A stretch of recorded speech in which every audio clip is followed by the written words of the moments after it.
Magic Online might have just released the most powerful red creature Pauper has ever seen.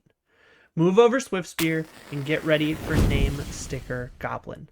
But why, I hear you ask? This card's been legal in Pauper for over a year. Why is it just showing up? Well, Magic Online has just released their Magic Online only version, which does away with the sticker deck in favor of a die roll. While the paper version works off of stickers, has the same cap of 6 mana, at its best, it only gets worse as you draw more copies of it. The online version of the card just rolls a die to determine how much mana it produces. A 1 through 6 is 4 red, 7 through 14 is 5 red, and 15 through 20 is 6 red mana. That's 25% of the time. This is a significant improvement to its paper counterpart. Since the paper version only gets worse with additional copies, the first usually making 5 to 6 mana, and on average every goblin after that producing only 4. But what are you going to do with all that mana? Well, some people are powering out a turn 1 initiative and others are storming off. We're going to be blitzing out our opponents with this Kuldotha red style list. So let's jump into the deck tech.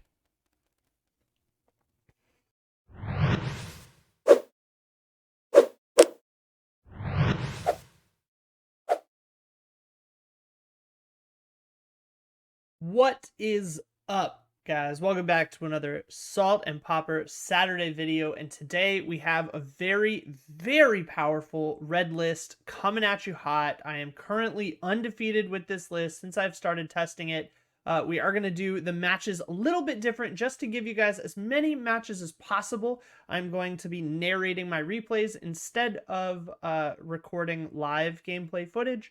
But let's jump into the deck tech and then I'll get you guys into our feature games. So first off, this deck is a mono red Kuldotha blitz deck utilizing Name Sticker Goblin. Now this card is insane. This is a 3 mana 2/2 Goblin Guest. When it enters the battlefield from anywhere other than graveyard or exile, if it's on the battlefield and you control 9 or fewer creatures, name Sticker Goblin, roll a 20-sided die, and based on the result, you get somewhere between 4 and 6 red mana. Now, this card is absolutely nuts. With a 25% chance to just double your mana on turn 3, you can do some insane chains. And later on in the games, you'll see one of the most insane turns I've seen since I started playing the deck. And we are going to run you through this really quick. We have 19 lands, 4 Great Furnace, 1 Autonomous Furnace just for the extra draw support should we need it. And that has been relevant occasionally. A suite of mountains. I do think the land count is a touch high, but granted, we want to hit 3 mana every single time. So 19 is okay. I do sideboard out a land occasionally in some matchups where just making sure I don't run out of gas is very important. We have 3 Chain Lightnings. Now this comes from the man himself, Walker 735. This is the originator of the deck and the poster boy for positioning Name Sticker Goblin as absolutely absurd. We are helping him prove that today. 4 of Experimental Synthesizer, 4 Kuldotha Rebirth, 4 Lightning Bolts, 2 Implement of Combustions, 4 Bushwhackers, 4 Epicures, 4 Swift Spears, and then 4 Ren's Resolve and 4 Reckless Impulse, and of course 4 Goblins. For the sideboard, we have a little bit of an interesting one with 3 End the Festivities, 4 Red Elemental Blasts, 3 Seal of Fire, 3 Flaring Pains, and 2 Makeshift Munitions. Now, obviously, the End the Festivities is good against a lot of things, but it is best in the mirror match. It is also very good against fairies if you happen to play against that. Not very common right now, but it is there. Red Elemental Blast against all the blue decks. There are a ton of mono blue Delvers out of 5 of my feature games. 2 of them were against mono blue decks, and you'll see how those matches went. 3 Seal of Fire. This is against the white blue All That Glitters Affinity list. This is just to snipe off those Ornithopters, and it gets around Metallic Rebuke on the turn they go for it. Flaring Pains, obviously, against Gates and anything running Prismatic Strands, and occasionally a Turbo Fog list or a Tron list running Moment's Peace. And then we have 2 Makeshift Munitions against the Kagates deck as well. Can also bring these in the mirror match or things that you expect to bring board wipes in against you. But in general, they're there for Kagates. Now, other than that, the deck is a pretty standard Kuldotha red list. You are just going to be running out your 1-drops. You're going to be drawing your extra cards with the impulse effects, and then you're going to have a small artifact sub-theme for these Kuldotha rebirths.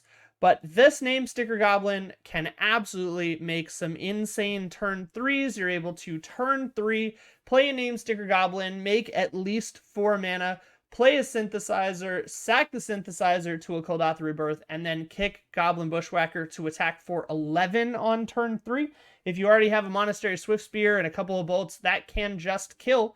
I have from nothing attacked for 21 on turn 4, only using a couple cards out of hand from an empty board, and it's absolutely disgusting. So, guys, let's jump into the feature games. They are going to go a little bit fast. I'll narrate them as I go, but you'll see the games are pretty self-explanatory. Let's jump in. Okay, this is game number 1 against P. Des. We are on the draw. We lost the die roll. Let's see what we've got here.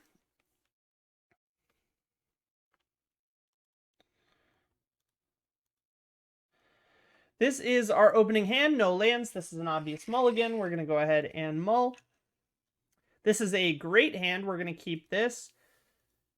We throw back an Epic here just because it doesn't fit very well into our curve, and we've already got several artifacts to sacrifice for this Kuldotha.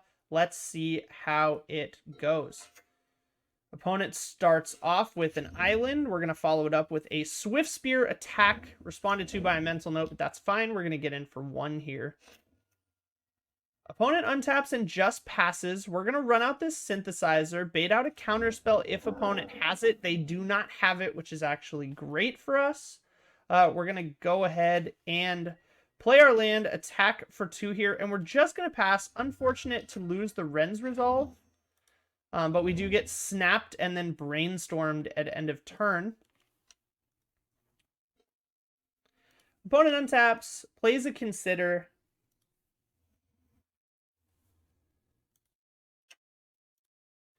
Hits his land drop, plays a Terror. Now that presents a clock, but we have a lot of chump blockers on this Kuldotha, and now opponent does not have a counterspell open.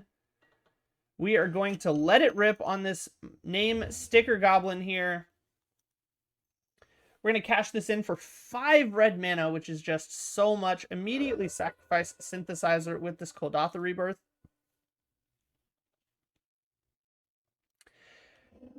Showing a Lightning Bolt. Now, noticeably, we are not going to be attacking with the Swift Spear here, so we don't replay it immediately to get the buffs. It would only have had +3/+3, so it couldn't have attacked into the Tolarian Terror anyway. Opponent follows up with a Cryptic Serpent and passes it back to us. We're going to sacrifice the Experimental Synthesizer here, see what we get. Unfortunately, we don't get a 1-mana spell, really hoping for a 1-mana spell to bait out this counter spell so that we could run out this Bushwhacker next turn.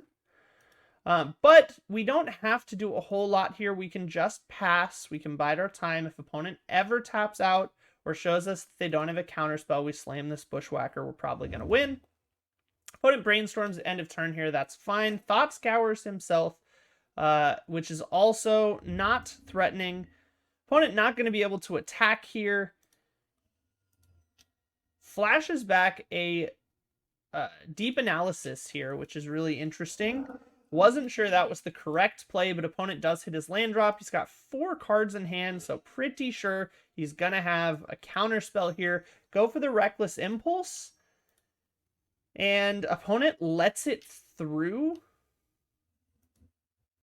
Opponent counterspells the Reckless Impulse, so we immediately let it rip with the Goblin Bushwhacker, and opponent scoops it up on the spot. Must not have had much to recover. We were going to be getting through for quite a bit there. 6, 7, 8, 9, 10, 11, 12, 13, 14. So we do have lethal on board there. Opponent could have had something. Vapor Snag, maybe. I have seen that played in a little bit. All right, game number 2 against the mono blue Delver opponent. We're siding out a single Epicure, a single Implement, a Chain Lightning, and a Mountain for 4 red Elemental Blasts, and we are on the draw.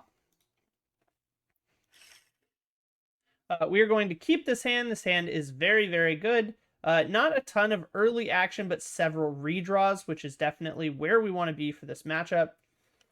Opponent runs out an early Delver. We're just going to immediately crack this Lightning Bolt here and remove that threat. Opponent sacrifices. Opponent scries a Lorraine Revealed. We're going to just throw out this Ren's Resolve, see if it baits a Spell Pierce. It does not. Show another Ren's Resolve and a Lightning Bolt. Opponent going to Brainstorm here and Thought Scour himself and pass, missing a land drop, which is huge.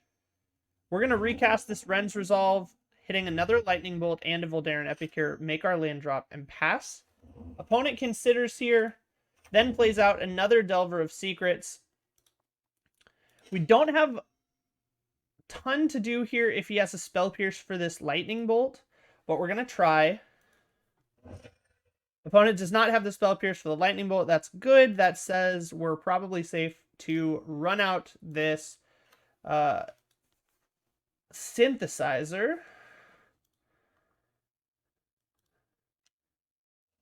He does have a Hydroblast, which is surprising. We're going to run out this Epicure and then Kuldotha Rebirth immediately to present a board threat.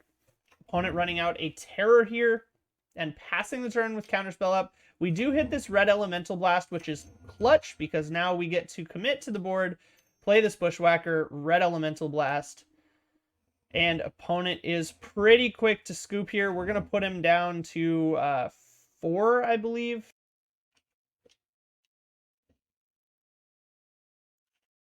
Opponent plays a second Serpent. We're going to untap, hit this Chain Lightning, and opponent scoops it up. Now that was match number 1 against Blue Delver, guys. Pretty good run out. Not anything crazy special. Didn't really get to see Name Goblin go off, except in that first game, which was pretty promising. But let's jump into the second match. Second match against Hurricane Clinton. We are on the play. We are going to take that play. And with this hand, this is a pretty strong hand. We only need to hit a third land to really go off. Unsure what the opponent is on, but this is a pretty solid keep into just about anything. So let's let it rip. Gonna lead with a Swift Spear here and attack in. No surprises. Opponent gonna play a Rimewood Falls at this point. Could be Turbo Fog. Could be some other brew. Not really sure what opponent is here. We're just going to run out this Ren's Resolve. Hoping to hit a third land here on the top deck with a lot of burn spells and power coming through. We do not hit the land. We're going to run a Swift Spear into a Bolt, hitting the Sakura Tribe Elder to force it out of the way so we can push through for damage. Opponent now shows us he's on some very strange Teamer brew. All Snowlands, and then we see why with a Skred. So opponent on some sort of a ramp brew running Sakura Tribe Elder and Nature's Lore. Very interesting list. We do hit the land. Opponent is tapped out. We're going to immediately pull the trigger on this Sticker Goblin for 5 mana. We show a few mountains, unfortunately, coming off of that Synthesizer trigger. But we do end up hitting a Lightning Bolt there. We're going to double bolt the opponent here with this floating mana. And then we're going to attack and put opponent to 1. Now we are out of cards, but we do have a sizable board and opponent scoops it up. All right, going to game number 2. We are on the play. This is a keepable hand. We're going to hold on to this. Not a ton of redraws, unfortunately. Really hoping to hit some of our 2-mana draw spells. But we do have 3 land. We have a Flaring Pain. The sideboard plan for this matchup was to bring in against Moment's Peace. We bring in 3 Flaring Pains. We take out 2 Ren's Resolves and a Chain Lightning. This was probably incorrect, I'll be honest. Didn't really know what the opponent was on, didn't see a whole ton, and we just kind of preemptively brought these Flaring Pains in against what I assumed would be a Moment's Peace brew. Just seeing the ramp spells, seeing that kind of really go big strategy. Wasn't sure what we could see from the opponent, but I assumed there would be some Moment's Pieces and Weather the Storms coming our way. So we brought in these Flaring Pains. Obviously, that's not going to help with the Weather the Storms, but it is going to help if we see Moment's Peace. We will, however, be 2 draw spells down on a hand that really does need a draw spell. Let's see what happens. Opponent is going to suspend a search for tomorrow. We're going to play a tapped land. And we're just going to play the early game slow here. We're going to draw a second Flaring Pain, which is actually brutal. We're going to lead a Chain Lightning out while opponent can't cast it back on us. Opponent going to cast this Search from Tomorrow and ramp ahead. Evokes a Muldrifter, which is super interesting. Didn't expect to see that out of the deck, but pretty good. We're going to go ahead and draw another Bolt. Still no artifact, and not really much to do with the Sticker Goblin. So we're going to go ahead and Bolt at end of turn here just to make sure opponent can't counter it. We're going to play a Flaring Pain just to get one in the graveyard so we can flash it back for 1 mana if we need to. Top deck another Bolt. Opponent has a Pulse of Marasa to get the Muldrifter back and gain 6 life, which is brutal. We're going to Bolt the Muldrifter just to make sure opponent doesn't have pressure. Play a Synthesizer, shows us a land. Super unfortunate. Just pass back to the opponent. They run out a generous Ent. We are in a little bit of trouble here. We do have this Kuldotha Rebirth, but it shows us another land, which is really unfortunate. Still very much hoping for a draw spell here. Opponent Breath Weapons off our board and puts us on a clock. Now we know what we're up against. Pulse of Marasa and Breath Weapon. In a ramp deck is going to be really difficult to fight through with goblins. Another land off the Synthesizer is brutal. Sack the Synthesizer once again. We finally hit our draw spell here. But is it too little, too late? Opponent's going to scred our token, hit us for another 5, but has a Weather the Storm for a huge amount of life. Goes up to 32 here. And it is not looking good for our hero here unless we have an absolutely insane Synthesizer turn. Not sure what else we can do. Opponent is down to 2 cards. We're at 10 life. We're going to run out this Synthesizer and hope for something good, but we hit another land, and that's just not going to do it. Synthesizer sacked for an Implement, which isn't terrible, but it's not great. We're going to finally commit this Sticker Goblin, and we're going to play and sack this Implement. Hope to hit another action spell. We do hit Swift Spear, which isn't too bad. We're going to Bolt the opponent, but unfortunately we're just not in a great place. Opponent does have another Breath Weapon, which is actually brutal. Doesn't manage to kill the Swift Spear here, but, I mean, he's still almost at 30 life. We're going to go down to 5 here. We have 1 blocker. An opponent is going to just Caravex Torch us off the face of the earth for 9 coming out of the burn deck. But now we know drew an awful lot of land after cutting a land. Hard to really call last game a good game. Drew an awful lot of land. Really awkward draw for the deck. We have now undone our Flaring Pain sideboard here.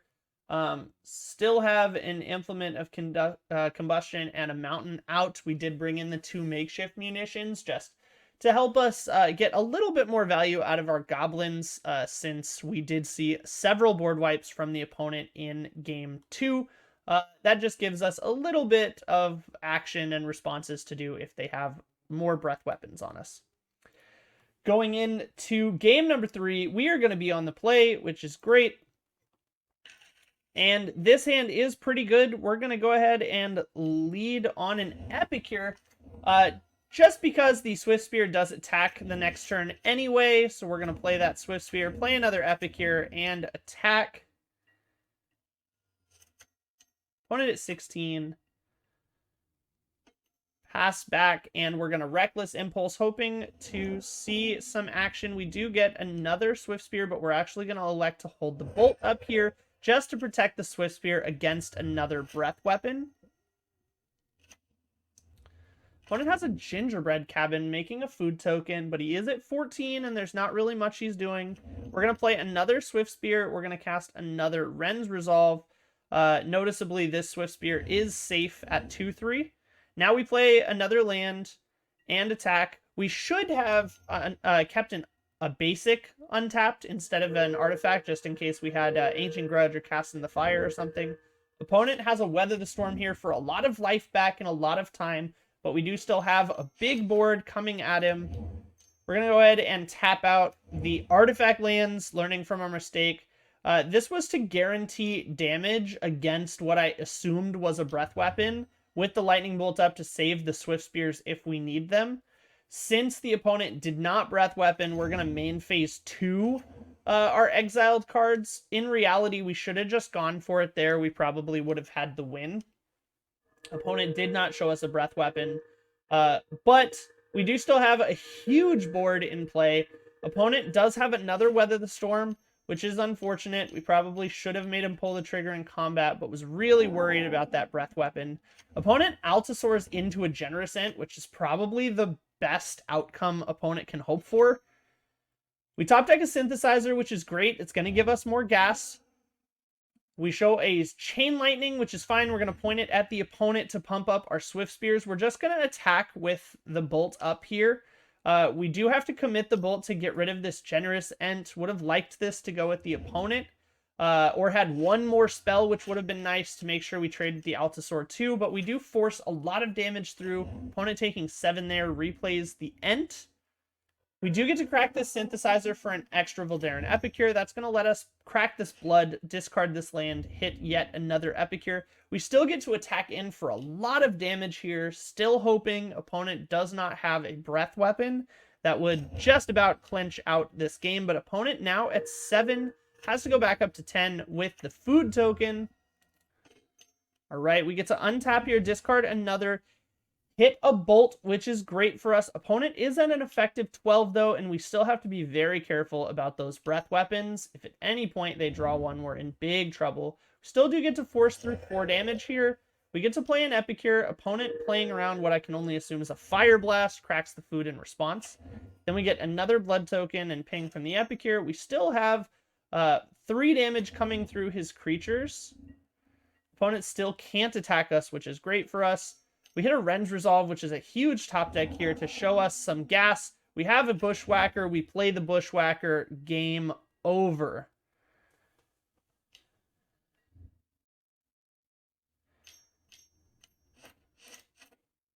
Opponent bluffs out the Breath Weapon just to troll us a little bit and says GG. Shout out to Hurricane Clinton. I told you you'd be in the video. You are going to be in the video. Great games and interesting brew. Hope to see more of it in the future. But let's move on to match number 3. All right, guys. We are on the play in match number 3 against that one big dude. Just before we get started in the match, guys, if you are liking the content, make sure you check to see if you're subscribed. I would really appreciate it, and it does genuinely help the channel grow. If you are here early on, right after the video has been released on this Saturday, go down below, just drop a comment to boost us in the algorithm. It really does help for exposure and the suggested video feed. But without any more kind of pandering, guys, let's jump in to match number 3 on the play. Let's see what we've got. This is an interesting hand, but we are going to keep it. We are just basically 1 land away from double Ren's Resolve, which is pretty much going to smooth out everything here. Because we lead with the Epicure in general, because the Swift Spear can attack behind it, opponent shows us a black Dragon Gate, which is really interesting at this point. I think the opponent is probably on mono black gates or food gates. Let's see what else they show us. We do hit the land, so we're going to play the Ren's Resolve. We see our third land, which is good for us, and a Bolt. Unfortunately, we do miss a damage here because I didn't play the Swift Spear first. Maybe a small misplay there. We're just going to get in for the one with the Epic here.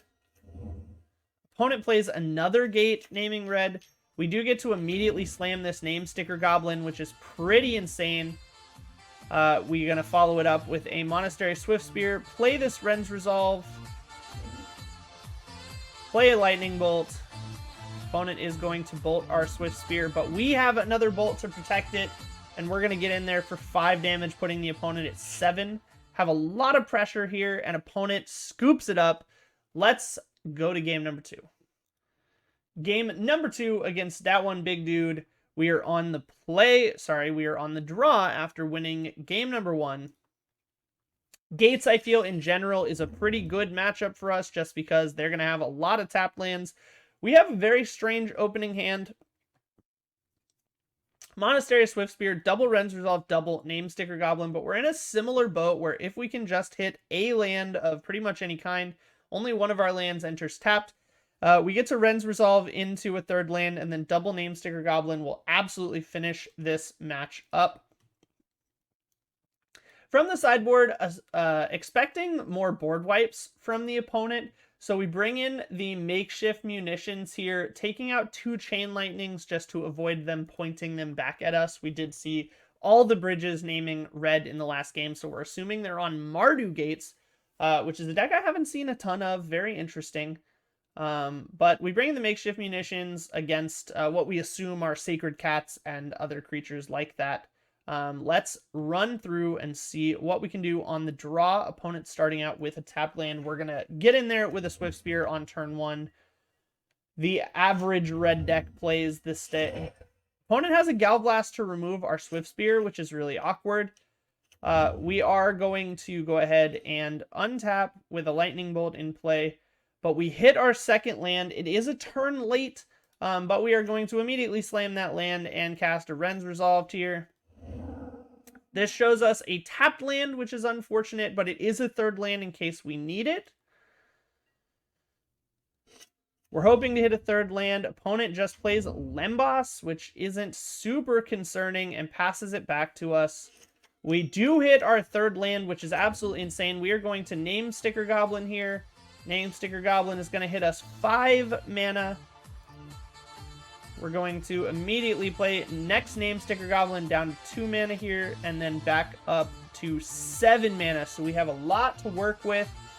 We're going to go ahead and cast this Ren's Resolve, showing us another Name Sticker Goblin and a Reckless Impulse. We're going to go ahead and cast the third Name Sticker Goblin down to 2 mana again, and back up to 7. We're going to cast this Reckless Impulse. We hit an Experimental Synthesizer, which is actually insane, and a Swift Spear. Opponent pretty much immediately scooped, but if we do the math, if we cast the Swift Spear, we have 5 mana up, 4 mana after the Swift Spear, 3 mana after the Synthesizer, 2 mana after the Kuldotha Rebirth, and then we kick this Goblin Bushwhacker for a total of 24 damage on turn 4 from an empty board. This deck is disgusting. Let's see what we have in store for match number 4. All right, going into match number 4 against FDXHC Punk 87. No idea if that's supposed to be a word, but I don't know what it says. Having an absolute blast playing this deck. Like I said, I am completely undefeated with it, which seems absolutely crazy to me. Hopefully you guys are enjoying it. We have so many games to show you today. Normally we just stick to 2 or 3 feature matches, but I really wanted to give you guys as many good games with this deck as possible, so we are just running through as many as possible. This is match number 4, and we have one more coming up afterwards, so stay tuned. And if you have suggestions for the deck, or if you're curious about how anything works, make sure you drop a comment down below, and I will be sure to reply.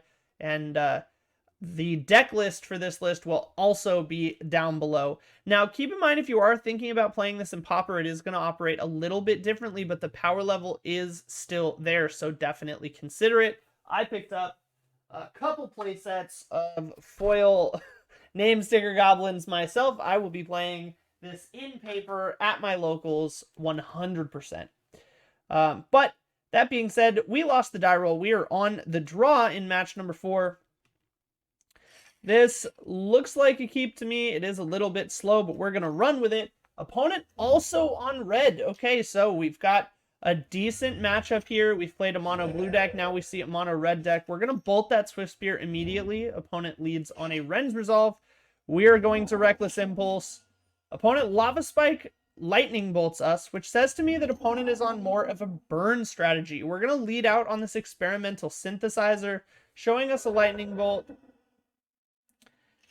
We're going to sack it, get this Swift Spear, and get in there. Unfortunately, we let this lightning bolt kind of fizzle out, but I think it was more important to present a wide board very quickly. Unfortunately, we're immediately punished by this End the Festivities from the main board of the opponent. Opponent does, however, point lightning bolt at our face instead of at our Swift Spear. Very questionable play there. Not 100% sure about that one. But he does let us keep the Swift Spear. We're going to Chain Lightning to the face, play this Implement, and get in there. Plan to sack the Implement at end of turn, just to draw a card. Opponent's going to cash in for his Samurai, and shows us a Fire Blast, which is a big spell here. He does sack down to 2 lands. With 1 card in hand, we're at 5, so pretty much any burn spell draw, assuming he has a burn spell in hand, is lethal from the opponent, but we're going to play through. Opponent at 13. We're going to sack that. Hit our Synthesizer. Hit another Swift Spear. Bolt the Samurai. And attack in 4-5, putting opponent to 7. We also have opponent on a very strong clock here. They hit a Swift Spear, attack us down to 4, but no burn spell for lethal. We hit a Name Sticker Goblin, refund a bunch of mana, sack the Synthesizer, play the Bushwhacker, swing in for lethal.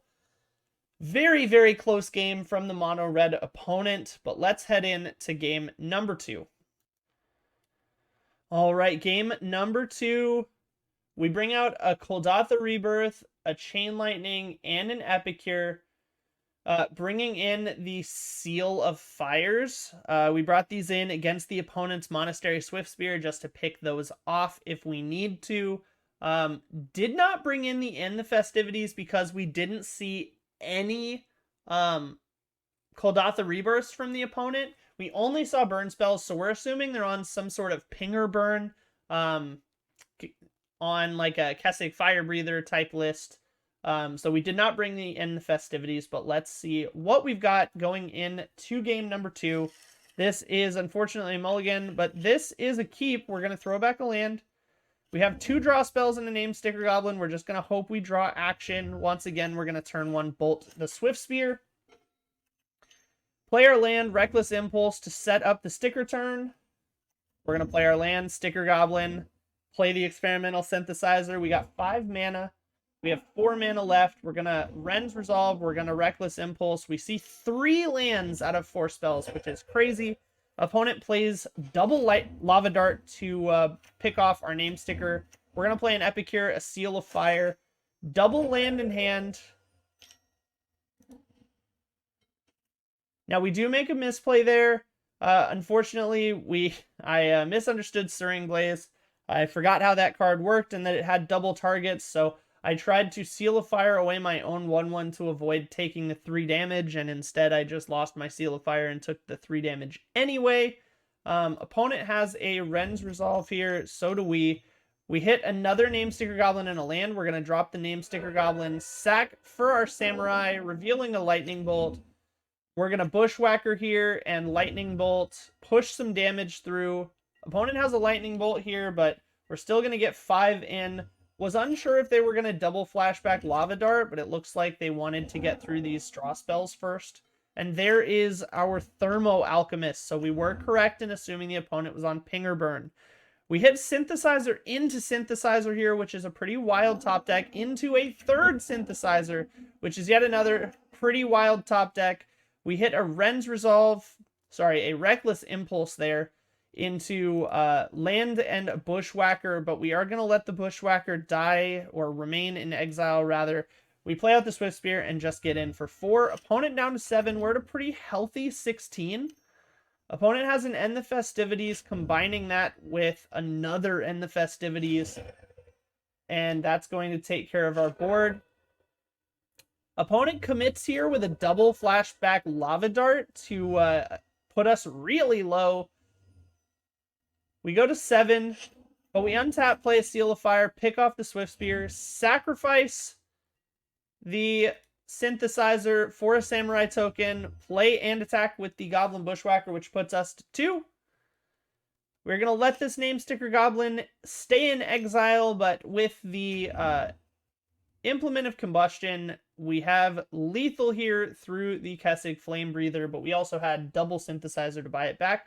Opponent says GG and passes the game over, so that is another 2-0 against the mono red deck. All right, guys, and for the final match of the day, we have match number 5 against Leo Montenegro, 2104. We are on the draw with the sticker red Goblin deck.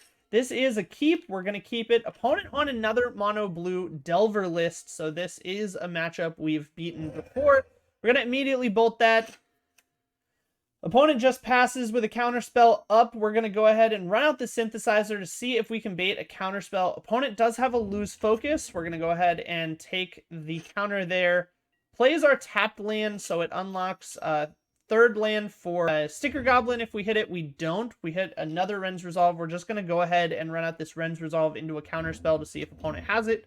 We hit a land, show a Chain Lightning in exile, and just run out this Implement in case we need an artifact to sacrifice. We're going to immediately Chain Lightning this Delver, but that clears the way for the counterspell for another Ren's Resolve. That allows us to Kuldotha Rebirth our Implement with no fear of counterspell, and we still have a Synthesizer coming down next turn. Opponent does flip Delver, which is a little annoying. Brainstorms and plays a Cryptic Serpent to back it up. That doesn't let us attack in very easily, but we do get to commit to the board here with another Synthesizer, showing us an Epicure, and we're going to go ahead and rebirth that other synth. It reveals a Chain Lightning and an Epicure. We have another Reckless that gets Spell Pierced, and we pass the turn. Unfortunately, this Lightning Bolt will stay in exile. A little bit of a wasted opportunity there. Opponent just attacks with the Delver and passes with some mana up. We're going to run out this Monastery Swift Spear and hit another Ren's Resolve. We have a Lightning Bolt there for the Delver that does resolve, which shows us he has no counter spells. We're going to go ahead and Kuldotha Rebirth again. Unfortunately, we can't get the Swift Spear to a 5/6, which would be ideal. We're just going to attack with 6 Goblins, force 5 damage through. Chump block the Serpent. Opponent has a second Serpent. We're going to cash in this land here to draw and just get in there with 6 Serpents again, putting the opponent down to 10 with a couple of blockers. We do have a Chain Lightning and 3 land up. Opponent just scoops it up, not wanting to fight through the mountain of goblins we have presented. All right, and going into game number 2, just a thought, but does anyone know how to like download these replays so I can actually control the speed that they play at? Because right now I just have turn by turn or like very fast or just regular play speed. I would like to just be able to play this on like 0.5 play speed. It would make it a lot easier to narrate. Hopefully you guys are able to keep up. I know it goes very fast. I'm trying my best. I'm not missing, or I'm not narrating every single play. I just can't talk that fast. But we are going to go into game number 2 against Leo Montenegro here on the draw. And we have a very good hand, but opponent immediately scoops it up. Unfortunate the opponent did not want to play through there. I think it would have been another good matchup, but we did have a very honest matchup against the first deck of the day on Mono Blue Delver as well. So we know how that matchup goes, and frankly, this hand looks very good for us. Opponent just did not want to play it through. But there you go, guys. This deck is incredibly powerful. Deck is so good. I highly recommend you give this a chance.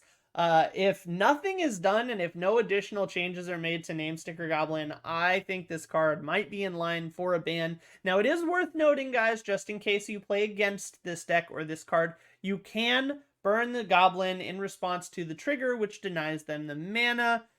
This clause here, if it's on the battlefield and you control 9 or fewer checks on resolution, so you can kill the Goblin to deny them the mana exactly the same as you can in paper because it denies them putting on the name sticker. But hopefully you guys enjoyed. Let me know down below in the comments if you prefer these replay videos to the live play videos. I know we got a lot more games in and it's a lot faster paced, so there's not really any downtime and you don't have to worry about the dead space or the going deep in the tank to find lethal or anything like that. I'm able to just kind of throw all the games at you and show you way more feature matches. So let me know what you thought of that, or if you'd want me to go back to the live commentary while I play the games. Anyway, guys, as usual, thank you so much for watching today's Salty Saturday. As usual, goodbye forever. Unless I see you next time, stay salty, play more Pauper.